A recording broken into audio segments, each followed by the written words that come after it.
గోవా అగ్ని ప్రమాద సంఘటనలో మృతుల సంఖ్య గంట గంటకు పెరుగుతోంది. కాగా ఇప్పటి వరకు అందిన సమాచారం మేరకు 25 మంది చనిపోయారు. డాన్స్ బోర్డులో ఒక్కసారిగా మంటలు చెలరేగడంతో అగ్ని ప్రమాదం సంభవించినట్లు ప్రత్యక్ష సాక్షులు వెల్లడించారు. ఇదిలా ఉంటే మృతుల కుటుంబాలకు గోవా ముఖ్యమంత్రి ప్రమోద్ సావంత్ ఆర్థిక సాయం ప్రకటించారు.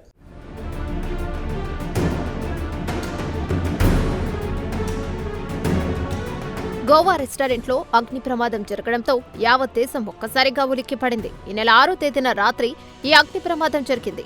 ఈ అగ్ని ప్రమాద కారణంగా ఇద్దరు పర్యాటకులు సహా అనేక మంది రెస్టారెంట్ సిబ్బంది చనిపోయారు. కాగా అతి కష్టం మీద ఎగసిపడుతున్న మంటలను అదుపు చేయగలిగారు.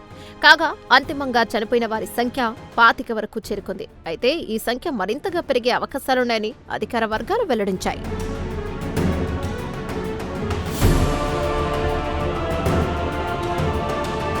కాగా రెస్టారెంట్లోని డాన్స్ రూమ్ ఈ మొత్తం ప్రమాదంలో కీలకంగా మారింది. డాన్స్ రూమ్ లో ఒక్కసారిగా మంటలు చెలరేగాయని ప్రత్యక్ష సాక్షులు తెలియజేశారు. కాగా కొన్ని నిమిషాల్లోనూ సదరు మంటలు రెస్టారెంట్ అంతటికీ వ్యాపించాయి. దీంతో అగ్నిమాపక శాఖ అప్పటికప్పుడు రంగంలోకి దిగింది. అయితే మంటలు ఒక పట్టాన అదుపులోకి రాలేదు. దీంతో మరికొన్ని అగ్నిమాపక బృందాలు రంగంలోకి దిగాయి. కాగా చివరకు మంటలు అదుపులోకి వచ్చాయి.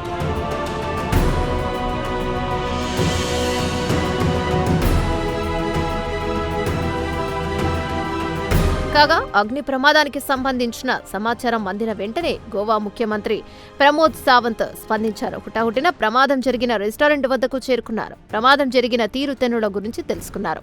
ఈ సందర్భంగా సహాయ కార్యక్రమాలు అమలు చేస్తున్న ప్రభుత్వ బృందాలకు సూచనలు ఇచ్చారు. అంతేకాదు మృతుల కుటుంబాలకు అండగా నిలిచారు. అగ్ని ప్రమాదం కారణంగా చనిపోయిన వారి కుటుంబాలకు ముఖ్యమంత్రి ప్రమోద్ సావంత్ ఆర్థిక సాయాన్ని ప్రకటించారు.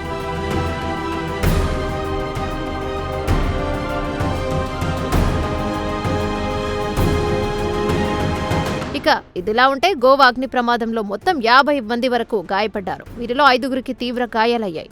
దీంతో వీరిని గోవా మెడికల్ కాలేజీకి తరలించారు. అక్కడ మెరుగైన చికిత్సను అందిస్తున్నారు.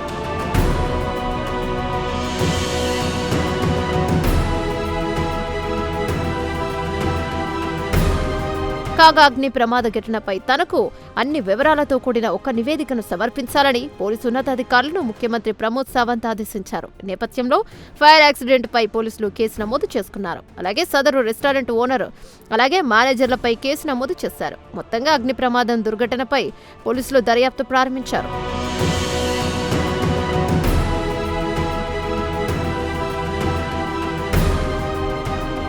ఇదిలా ఉంటే గోవా ఘటనపై కాంగ్రెస్ అగ్రనేత రాహుల్ గాంధీ స్పందించారు. ఈ ఘటనను కేవలం ఒక ప్రమాదంగా చూడటం సరికాదన్నారు ఆయన. అగ్ని ప్రమాద సంఘటన పాలనాపరమైన నేరపూరిత వైఫల్యంగా రాహుల్ గాంధీ పేర్కొన్నారు. ప్రజల భద్రతను గోవాలోని ప్రమోద్ సావంత్ సర్కార్ గాలికి వదిలేసిందని ఆయన ఘాటు విమర్శలు చేశారు. అంతేకాదు గోవా ఘటనపై సమగ్ర పారదర్శకమైన విచారణ అవసరమన్నారు రాహుల్ గాంధీ. అప్పుడే మరోసారి ఇటువంటి అగ్ని ప్రమాదాలు సంభవించవన్నారు. కాగా మృతుల కుటుంబాలకు ఆయన తన ప్రగాఢ సంతాపాన్ని తెలియజేశారు. అలాగే గాయపడ్డవారు త్వరగా కోలుకోవాలని రాహుల్ గాంధీ ఆకాంక్షించారు. కాగా గోవా ప్రమాద ఘటనపై రాష్ట్రపతి ద్రౌపది ముర్ము ప్రధాని నరేంద్ర మోదీ దిగ్భ్రాంతిని వ్యక్తం చేశారు. గాయపడ్డవారు త్వరగా కోలుకోవాలని వారు పేర్కొన్నారు. ఏమైనా గోవా అగ్ని ప్రమాద ఘటన యావత్ దేశాన్ని కలచివేసింది.